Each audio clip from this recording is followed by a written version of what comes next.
new lexicon basically had to be invented just for her. So for the first time in history, we hear the term bombshell, which is for her. Blonde bombshell, also for her. And when she's working for Howard Hughes, again, that office is just down the street, Howard Hughes was no stranger to the effects of good PR, so he had one of his PR men come up with the perfect term for her hair color, and he came up with platinum blonde. So this is directly to her. So why does she last? And that question can be pretty much impossible to,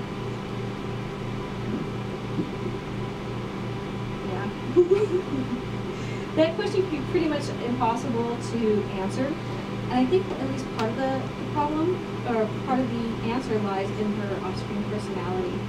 The reality is she was just a really good kid.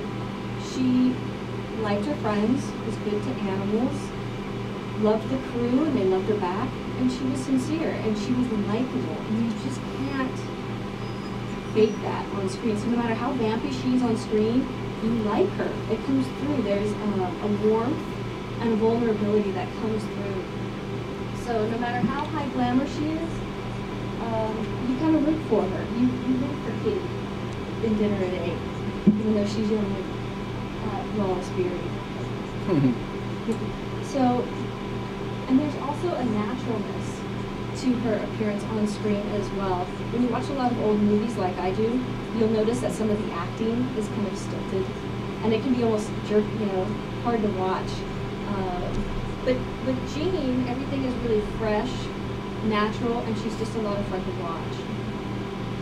So those aren't the only reasons we still watch Jean Harlow. She left behind a really long legacy for someone who lived such a short life. Basically, she invented a type, or an archetype, that sassy, fast-talking blonde, that is still imitated to this day. And it was so popular at the time that women began bleaching their hair in the 1930s. It was kind of all the rage. And one woman who was bleaching her hair was in charge of her, she was the guardian of her best friend's little girl, who grew up right here in Hollywood. In fact, one of the elementary schools she attended was Selma Elementary, which is just a block exactly up. And she used to tell this little girl, when you grow up, you're going to be a great woman, just like Marilyn, or just like Jean Harlow. And of course, she grew up and became Marilyn Monroe. And no one was a bigger fan of Jean Harlow than Marilyn Monroe. She would have been happy to tell you that Jean Harlow was the original bombshell. And just to kind of give you an example of how much Marilyn loved Jean, if you look at this picture, kind of classic Jean Harlow and Marilyn Monroe a couple of decades later. So Jean Harlow's biggest fan. Hey, Marilyn! Yay! Her second biggest fan.